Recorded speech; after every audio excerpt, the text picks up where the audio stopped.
kerjasamanya dan kami percaya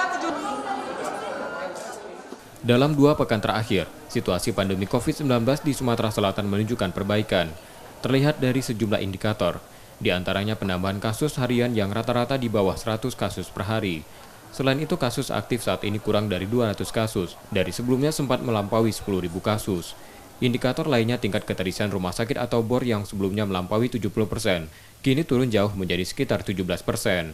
Zona risiko penularan di daerah pun turun, berada di zona kuning dan orange. Rata-rata kasus harian kita itu sudah di bawah 100 ya. Dan ini hampir sama seperti kondisi 3 bulan sebelumnya.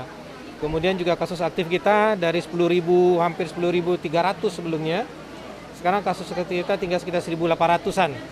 Ya, jadi hanya sekitar 3%-an kasus aktivitas saat ini.